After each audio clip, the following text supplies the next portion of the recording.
Hi students. जैसे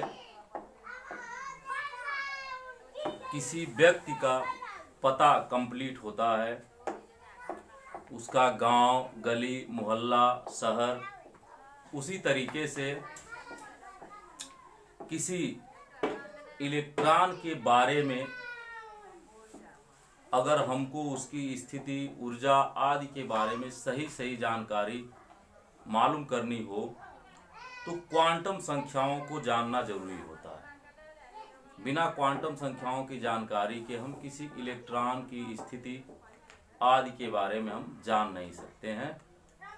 आज हम उन्हीं के बारे में देखेंगे जो कि क्लास 11 से रिलेटेड है, क्लास 11 से संबंधित है। ये क्वांटम संख्याएं 4 प्रकार की होती हैं, जिसमें नंबर 1 है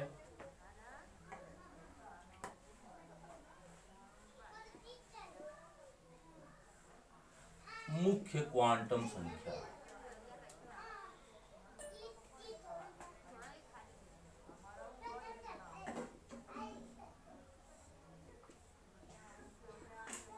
या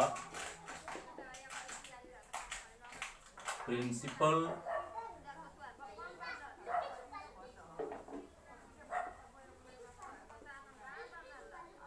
क्वांटम नंबर। नंबर 2 है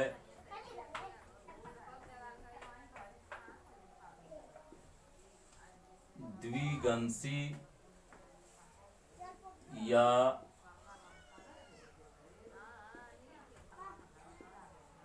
द्वितीयक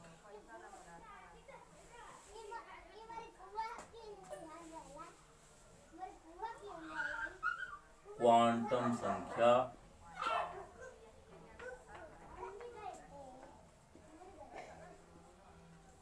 इसको इंग्लिश में कहते हैं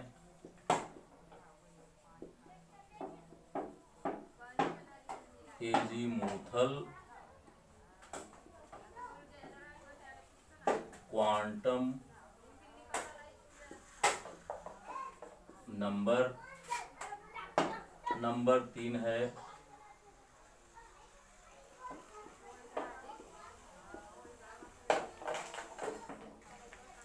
चुंबकीय क्वांटम संख्या।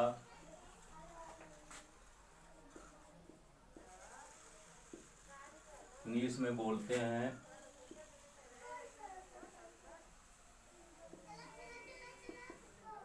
Magnetic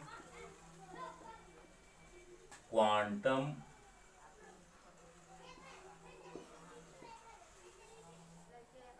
number. और नंबर 4 है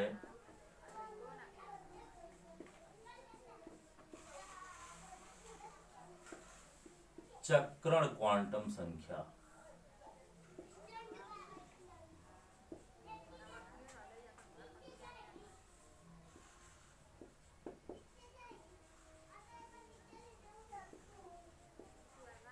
स्पिन क्वांटम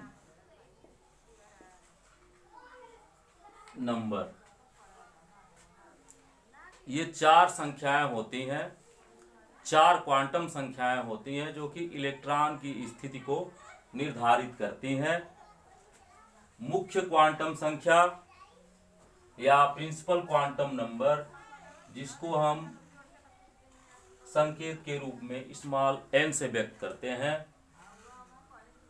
द्विगंशी क्वांटम संख्या या कहीं कहीं द्वितीय क्वांटम संख्या इसको लिखा जाता है, या इसको इंग्लिश में बोलते हैं एजीमुथल क्वांटम नंबर, या कहीं कहीं आपको सेकेंडरी क्वांटम नंबर भी लिखा हुआ मिलता है। इसको सेकेंडरी क्वांटम नंबर भी आप लिखा हुआ पाएंगे। सेकेंडरी क्वांटम नंबर, जिसको स्मॉल l से व्यक्त किया जाता है। और नंबर 3 है चुंबकीय क्वांटम संख्या, या इंग्लिश में बोलते हैं मैग्नेटिक क्वांटम नंबर, और इसको स्मॉल m से रिप्रेजेंट करते हैं। चौथी क्वांटम संख्या है चक्रण क्वांटम संख्या, या स्पिन क्वांटम नंबर, जिसको स्मॉल एस से व्यक्त किया जाता है, स्मॉल एस। कहीं कहीं आप देखेंगे चुंबकीय क्वांटम संख्या को एम एल से भी लिखा जाता है और चक्रण क्वांटम संख्या को एम एस भी लिखा जाता है। इस प्रतीक के रूप में इसको व्यक्त किया जाता है। जैसा कि हमने बताया, किसी व्यक्ति का पता उसके गांव, मोहल्ले, गली को पता करते करते, क्रमशः पता करते करते उस व्यक्ति के पते पर हम उसके घर पहुंचते हैं धीरे धीरे। उसी तरीके से किसी इलेक्ट्रॉन के पते को, किसी इलेक्ट्रॉन के एड्रेस को निर्धारित करती हैं क्वांटम संख्याएं। इसमें मुख्य क्वांटम संख्या, द्विगंशी क्वांटम संख्या, चुंबकीय क्वांटम संख्या और चक्रण क्वांटम संख्याएं, ये 4 संख्याएं हैं जो कि क्रमशः उसके गांव, उसके मोहल्ले, गली और उसके घर तक आपको पहुंचा देंगी। आप देख सकते हैं ये चारों क्वांटम संख्याएं इलेक्ट्रॉन के किस किस चीजों को निर्धारित करती हैं।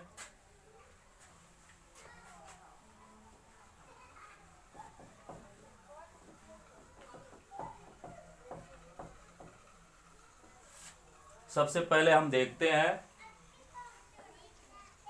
मुख्य क्वांटम संख्या के बारे में।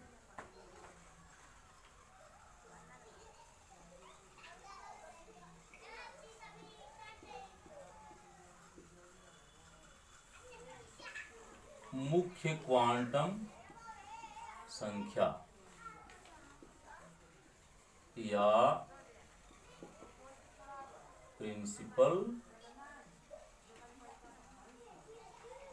क्वांटम नंबर, जिसको रिप्रेजेंट किया जाता है स्मॉल एन से।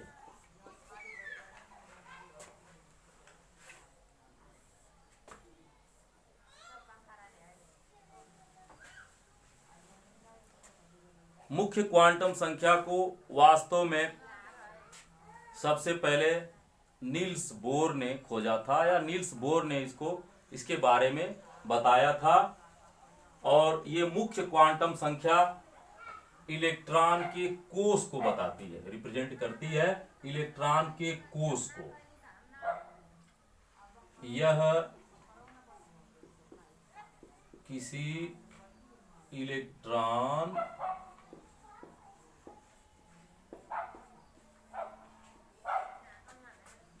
के कोष यानी सेल को व्यक्त करती है।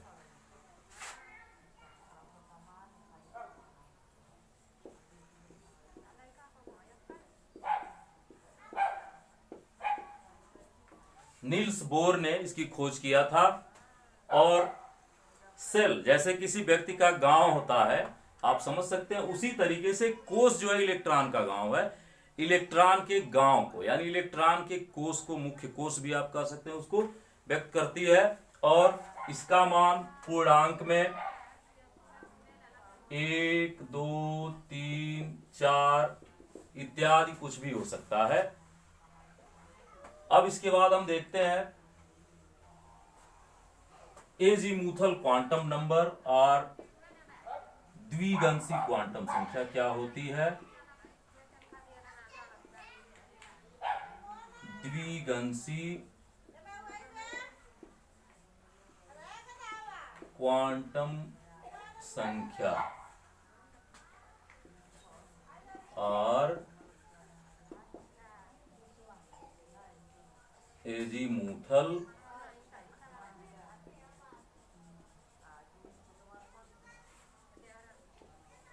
क्वांटम नंबर, इसको एल से व्यक्त किया जाता है। अब आप इलेक्ट्रॉन के मोहल्ले में आ गए। द्विगंशी क्वांटम संख्या जो है इलेक्ट्रॉन के मोहल्ले को, यानी किसी व्यक्ति के मोहल्ले में आप पहुंचते हैं। उसी तरीके से आप जब गांव के बाद किसी व्यक्ति के मोहल्ले में आप पहुंचते हैं, ठीक उसी तरीके से आप इलेक्ट्रॉन के गांव के बाद इलेक्ट्रॉन के मोहल्ले में आप पहुंच रहे हैं पूछते हुए। आप पहुंच गए इलेक्ट्रॉन के मोहल्ले में, सर्च करते हुए खोजते हुए, यानी इलेक्ट्रॉन के उपकोष, कोष के बाद उपकोष, जैसे आप व्यक्ति के गांव का नाम जान जाते हैं, उसके गांव में पहुंचते हैं, फिर उसके बाद आप पहुंचते हैं उसके मोहल्ले में, पता करते हुए कि फला व्यक्ति जो है किस मोहल्ले में है, किधर उसका घर है। उसी तरीके से आप जब कोष में आप पहुंच गए, यानी उसके गांव में पहुंच गए, तो आप पूछते हुए उसके मोहल्ले में आप इलेक्ट्रॉन के पहुंच गए उपकोष। यानी द्विगंशी क्वांटम संख्याएं जो होती हैं इलेक्ट्रॉन के उपकोष को व्यक्त करती हैं। यह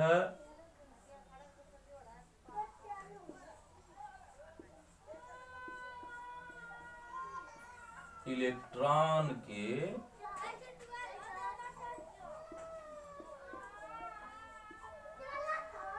उपकोष को व्यक्त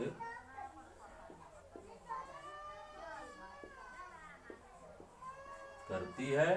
उपकोष मतलब सब सेल। एल का मान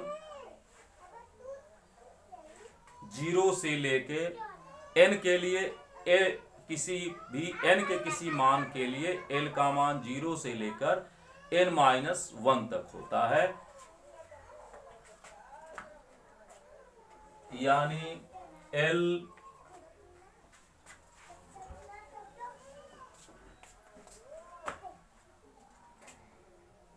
n इज इक्वल टू अगर 1 है तो l का मान जो होगा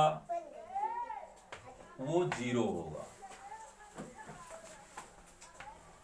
0 l का मान हमने बताया है आपको कि l का मान जो होगा 0 से लेकर n-1 तक। तो आप समझ सकते हैं 0 से लेकर n-1 हमने कहा है। l is equal to from 0 to n-1, यानी 0 से लेकर n-1। तो यहाँ अगर n इज इक्वल टू 1 है तो आप समझ सकते हैं 0, और n-1 करेंगे तो 0 ही आएगा। यानी n का मान अगर 1 है तो l का मान 0 होगा। वैसे ही अगर n का मान 2 है तो l का मान 0 और 1 होगा। n का मान अगर 3 है तो l का मान इसके लिए 0, 1, 2 हो सकता है। अगर n का मान 4 है तो l का मान 0, 1, 2, 3 ये निर्धारित मान हो सकता है। अब हमने आपको बताया कि जो n यानी मुख्य क्वांटम संख्या है वो कोष को व्यक्त करती है। जैसा कि नील्स बोर ने बताया था n इज इक्वल टू 1, 2, 3, 4, यानी कोष, किस कोष में कौन सा इलेक्ट्रॉन है उसको व्यक्त करती है, या KLMN भी उसको लिखा जाता है। उसी तरीके से उपकोष, यानी सोमरफील्ड ने इसकी खोज किया था। सोमरफील्ड ने L द्विगंशी क्वांटम संख्या के बारे में बताया था, और उन्होंने ये बताया था कि n का मान जो, ये l का मान जो होगा n के संगत 0 से लेके n-1 तक हो सकता है। और कौन सा l का मान किस उपकोष को व्यक्त करता है वो आप देख लीजिए।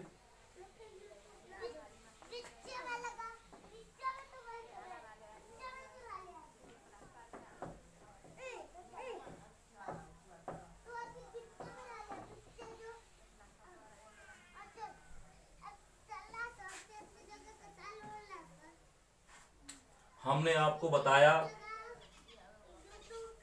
अगर n इज इक्वल टू 1 है तो l इज इक्वल टू होगा 0, और n इज इक्वल टू 2 है तो l इज इक्वल टू होगा 0, 1, और वैसे ही n इज इक्वल टू 3 है तो L इज इक्वल टू होगा 0 1 2। वैसे ही N इज इक्वल टू अगर 4 है तो L इज इक्वल टू होगा 0 1 2 एंड 3। अब आप देख सकते हैं उपकोष वास्तव में 4 होते हैं या उससे आगे भी हो सकते हैं, लेकिन मुख्य रूप से 4 उपकोष को ही आप इतने ही 4 उपकोष में ही आप पूरी केमिस्ट्री लगभग खत्म कर लेते हैं, नॉर्मली समाप्त कर लेते हैं। तो L इज इक्वल टू 0 है तो L इज इक्वल टू 0 जो है S उपकोष को रिप्रेजेंट करता है, और अगर 1 है 1 जो है P उपकोष को व्यक्त करता है,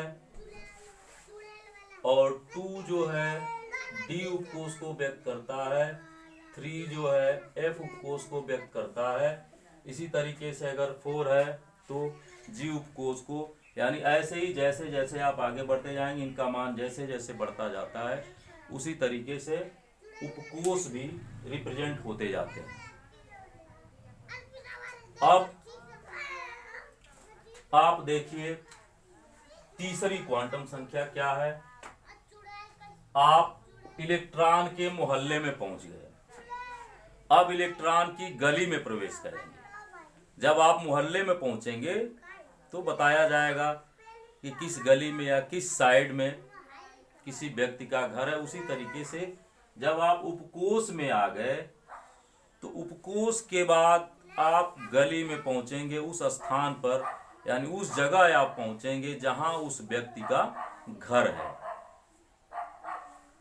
तो यहां आप कक्षक में पहुंचेंगे। अब इसके बाद जो तीसरी क्वांटम संख्या है चुंबकीय क्वांटम संख्या, वास्तव में इलेक्ट्रॉन के कक्षक को रिप्रेजेंट करती है, इलेक्ट्रॉन के कक्षक को बताती है। ये तीसरी है चुंबकीय क्वांटम संख्या।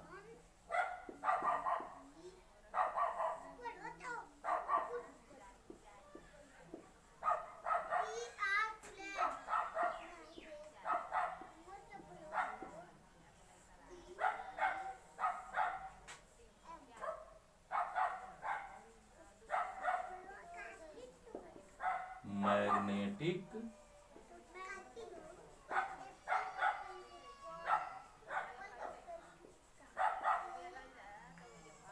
Quantum number that is M। M किसी इलेक्ट्रॉन के कक्षक को व्यक्त करती है, यानी चुंबकीय क्वांटम संख्या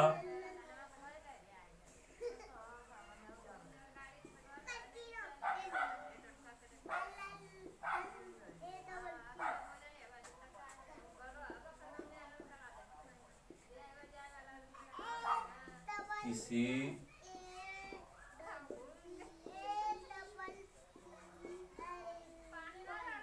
इलेक्ट्रॉन के कक्षक मतलब ऑर्बिटल, किस ऑर्बिटल में कोई इलेक्ट्रॉन है उसको व्यक्त करती है। ऑर्बिटल को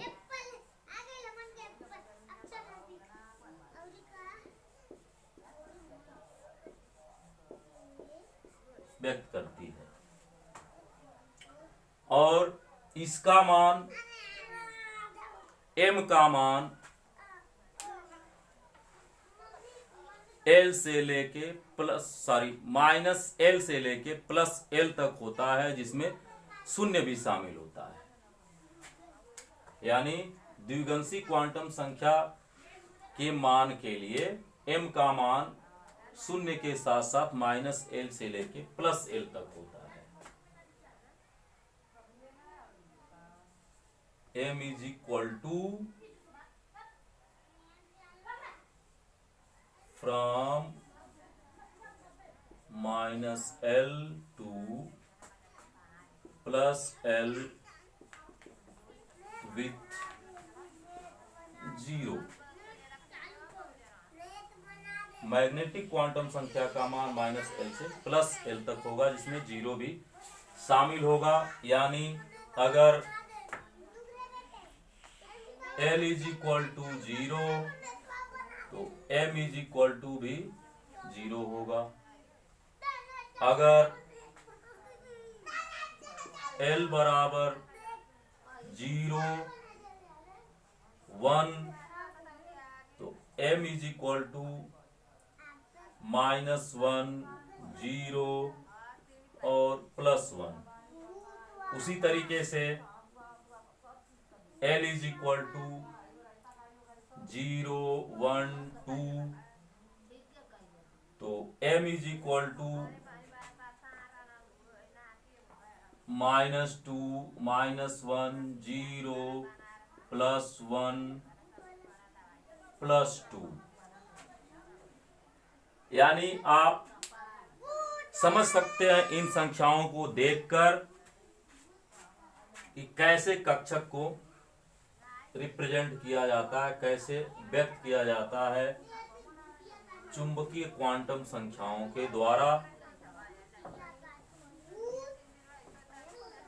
आप जानते होंगे कि एस उपकोष में केवल 2 इलेक्ट्रॉन रह सकते हैं। इसका मतलब है कि इसमें जो है केवल एक कक्षक होगा। यानी L इज इक्वल टू 0 तो उसमें केवल एक कक्षक। अगर L इज इक्वल टू 0 है तो, और अगर L इज इक्वल टू 0 1 है तो इसका मतलब है इसमें S और P दोनों उपकोष होंगे। यानी इसमें S के यानी P S के लिए 2, S के लिए एक कक्षक, P के लिए 3 कक्षक। यानी ये S इज इक्वल टू 0 1 है तो आप देख सकते हैं, sorry L is equal to 0 1 है तो M इज इक्वल टू जो होगा वो आपका -1 0 और +1। यानी आप देख सकते हैं P का मान ये -1 0 +1, यानी इसमें 3 कक्षक मौजूद होंगे। जब m इज इक्वल टू -1 0 +1 है तो इसका मतलब है इसमें 3 कक्षक मौजूद होंगे। 3 कक्षक होंगे मतलब है कि ये P उपकोष हो सकता है। उसी तरीके से आप D के लिए जब देखेंगे तो D के लिए जो है -2 -1 0 +1 +2, यानी इसमें 5 कक्षक मौजूद होंगे। इस तरीके से आप समझ सकते हैं कि जो मैग्नेटिक क्वांटम संख्याएं हैं वास्तव में वो इलेक्ट्रॉन के कक्षक को व्यक्त करती हैं। अब हम देखते हैं चक्रण क्वांटम संख्या, स्पिन क्वांटम नंबर क्या होती हैं और किसको व्यक्त करती हैं।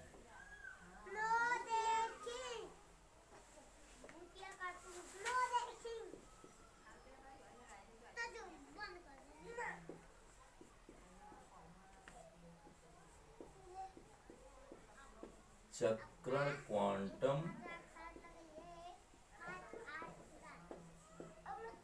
संख्याएं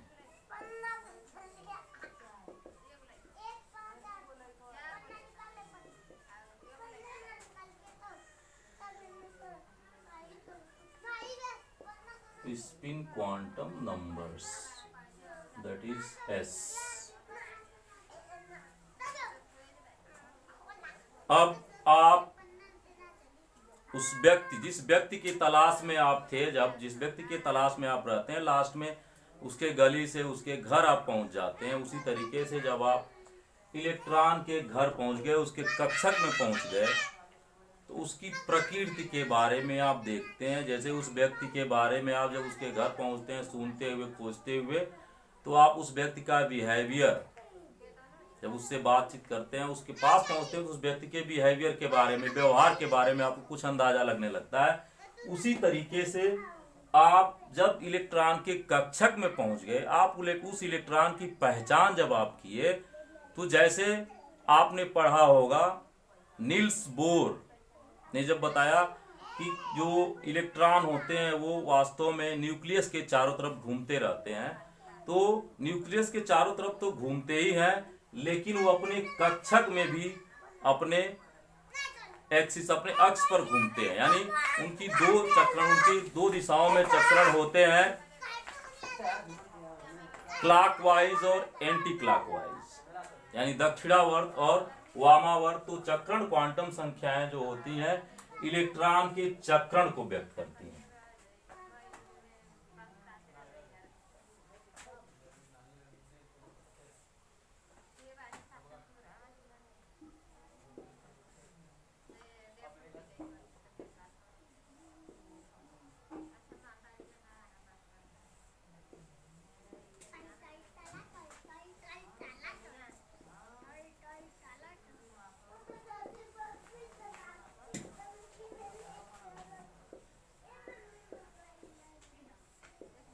ये इलेक्ट्रॉन के चक्रण को व्यक्त करती हैं, स्पिन को व्यक्त करती हैं कि इलेक्ट्रॉन वास्तव में अपने एक्सिस पर किधर, अपने अक्ष पर किधर को घूम रहा है, क्लॉकवाइज घूम रहा है या एंटी क्लॉकवाइज घूम रहा है। वास्तव में एक कक्षक में आपको पता होगा, एक कक्षक में केवल 2 इलेक्ट्रॉन रह सकते हैं।